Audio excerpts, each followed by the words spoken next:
Hi everyone, welcome back to my channel. If you're just coming across this video for the first time, you are welcome. My name is Fiona and I'm a YouTuber based in Germany. So if you're a returning subscriber, thank you for coming back. So on today's video guys, I will be talking about why you shouldn't be using an agent for your visa.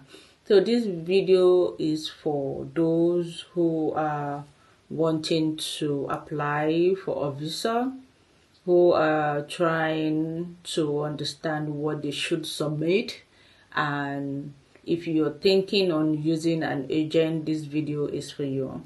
So today I want to be dishing out one of the major reasons why you shouldn't be using an agent. Okay, using an agent is good on its own side, but at the same time it's a waste of time.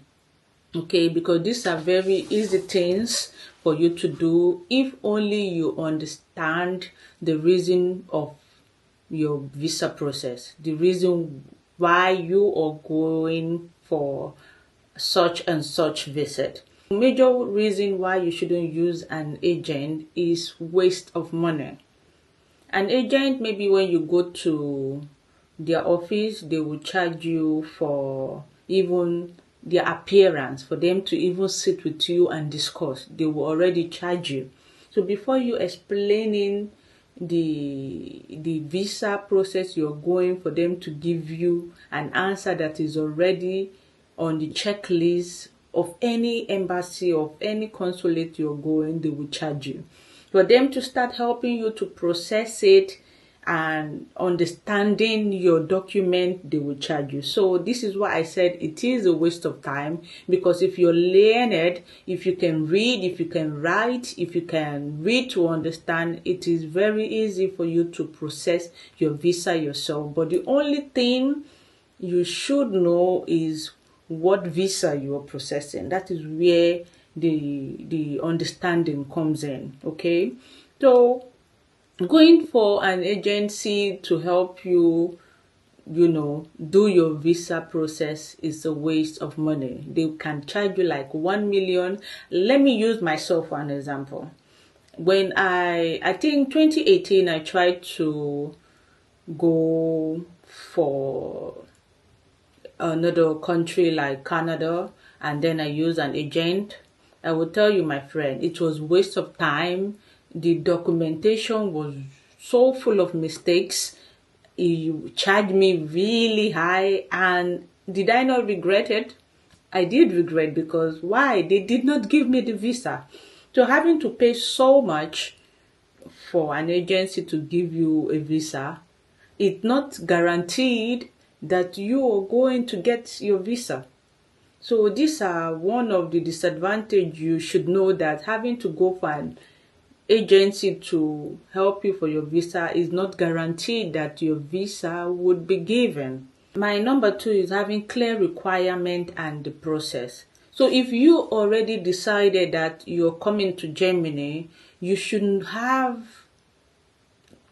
know the requirement and the process, because coming into Germany using tourism, using family reunion, using blue card, there are some different submissions, there are some different applications that are not the same.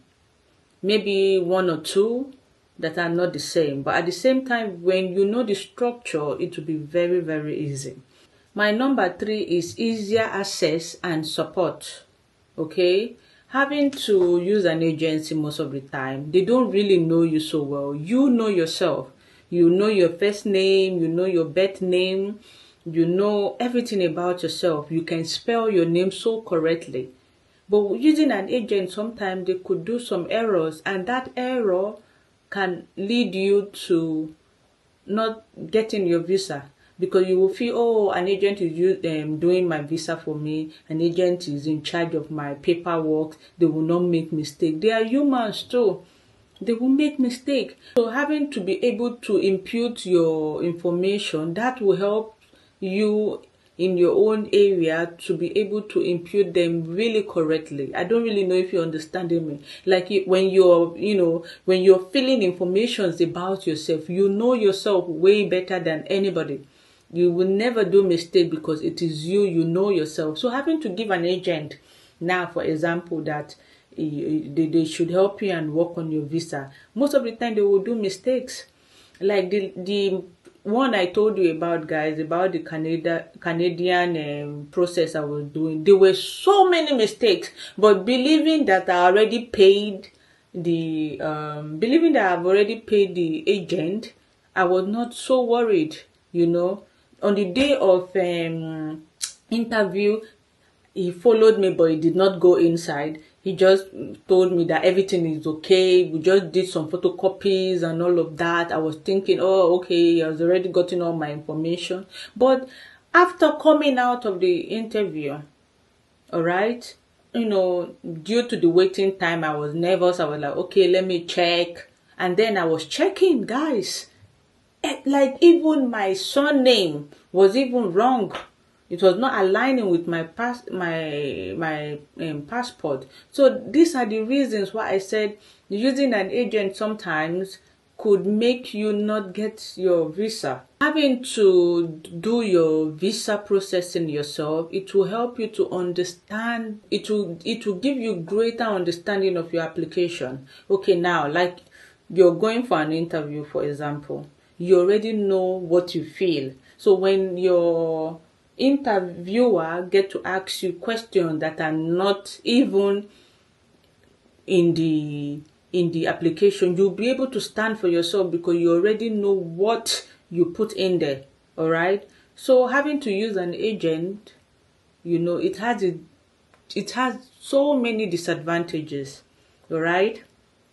And I hope you are listening to this video, you're able to pick some sense out of this video, that if you're in the stage of going to meet an agent for help, you don't need it. All you need is just for you to go to the consulate website. All countries have their checklist on their website. All the checklist, just submit the required document, and that is all. You don't need anybody, and that is all.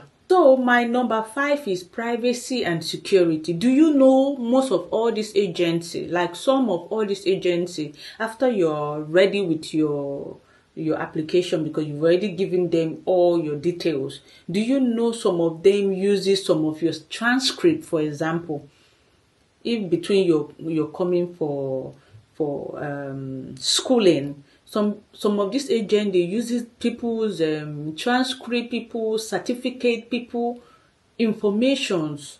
They sell it out by lying, giving others your information and make it look as if the other person is you.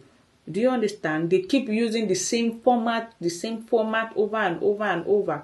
For example, when you submit your bank statement, do you know most of all those agencies, they use your bank statement for another client that does not have a bank statement? So these are where you should try to avoid.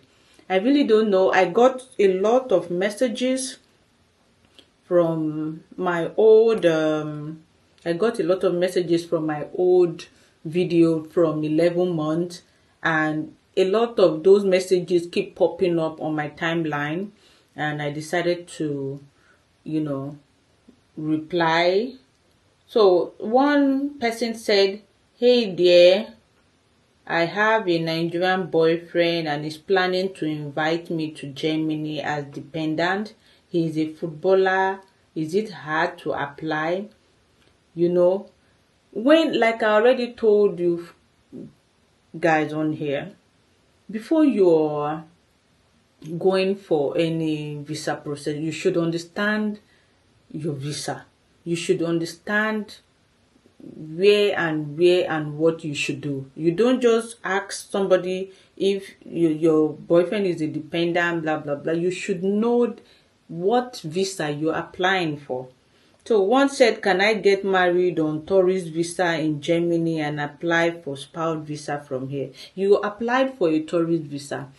Tourist visa it will be.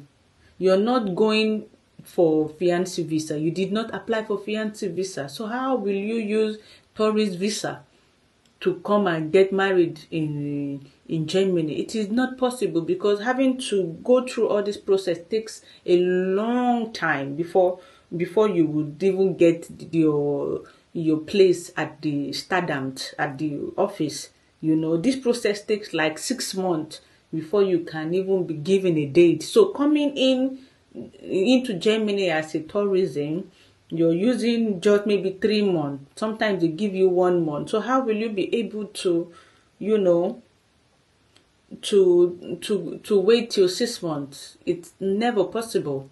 So guys, I will be dishing out your required. It's the same with any countries. So I will be dishing out the required document you need. All right, the required document that needs to be submitted whenever you're going for any interview. So on here, you need to submit passport and a copy of the data page. Okay, your passport, you make a copy, you do a photocopy. All right, you do sometimes. You people always ask me, should I do original copy or just copy? All right, if you have the money, do original copy. All right, because this is something you've been wanting to do and you don't want failure.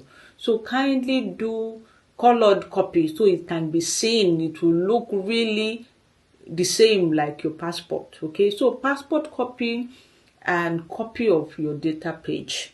So your passport photograph, they have Visa passport photograph. Go to the cyber cafe where they do passport. Tell them you're going for a visa. Don't go and be using the one you use for your interview. No, because the one for interview, you can use a blue background, you can use yellow background, but go for the one that are for interview. I think by now it should be like 2,000 naira. Spend that money instead of spending the money for agency. Spend the money and know you're doing it well. All right, instead of spending 1 million in everything, you will spend it just 50,000 naira, because you're still going to pay for your interview fee when you go to the embassy. So if you're married, you carry your marriage certificate. All right, these documents are for tourism, are for fiancé visa, are for family reunion. Okay, so then you carry letter of introduction. All right, you will state the purpose of your trip and a little bit about yourself. All right, if you need samples, there are a lot of samples online. Just check letter of introduction when going for an interview, for a visa interview rather. Do you understand? So letter of sponsorship. All right, letter of sponsorship. The person that is inviting you should send you a letter. They have it in Germany here. You just go to the Stadium. The person will just submit his maybe salary slip, just to prove that he can take care of you. All right. So they will ask you 3 to 6 months of your bank statement, depending on the embassy. All right. So usually I think they always ask for 3 months, but it depends on the embassy. So your proof of employment, proof of business if you're self-employed. So if you're traveling and you know you're coming, for holiday, all right, they will want to know what you do, so they will know if you're coming back. All right, so you can also bring pictures of your businesses. You carry your your CAC, I can't really remember. I will put that in the description. Your CAC, you will carry that. Proof of property in Nigeria, either land, car, so they will know you are coming back. Because a lot of people go to the embassy, they talk I have this, I have that, and there is no proof. So how will you will they believe you? Like now, if you have a business, they will know you're coming back. Do you understand? If you have landed property in your name, they will sure know that there will always be a connection of why you will have to come back. All right. So if you've traveled to other countries, copy of the visa. Maybe you might have visited Germany before and you still want to come back, you want to revisit again. You bring the copy of the visa. So your flight and hotel reservation, all right, bring that too. If you're coming, if you're visiting Germany, maybe you have your partner here already, you would bring the reservation, or maybe the house address. You would bring that. They call this Bescheinigung. All right. If I did get that well, like the resident of the person you're coming to visit, the person would have to print that out. But if you're not visiting any person, or maybe you just want to reserve an hotel, you have to bring I don't know the English word. You have to bring like a reservation. I'll put that in the description. All right. So also you bring your health insurance. I've talked about this health insurance so much on our channel here, and the one I used way back when I came into Germany was Azamazad. Okay, so these are just the easy, very simple document for you to carry. All right, just your passport photograph, your marriage certificate if you're married, letter of introduction, letter of sponsorship, 3 to 6 month bank statement, proof of employment, proof of business if you're self-employed, proof of property in Nigeria. If you're married, even if you're married, bring picture of your marriage. So if you've traveled to other countries before, like in Europe or UK, Canada, bring it. Flight reservation or the house address you'll be coming to live here, the resident stay, you should bring the document, and health insurance. That is all. If you go to the embassy with this document I have told you guys, they would not have a problem with you. All right, they will not have a problem with you. And if they want more of this, of some other document, they will tell you what you have to do. That is all. So I hope this video helped. Okay, do well to like, comment, share, and I will catch you all up on another video. Kindly tell me anything you would love to tell me. If you're having any misunderstanding about this video, you could ask me, ask away, ask any questions. I am here to answer you when I can. So keep this channel growing, and thank you all for all the support, and I will see you all up on another video. I love you guys. Have a great day. Bye. Just walk away. Yeah, we could just stay away. The things I love about you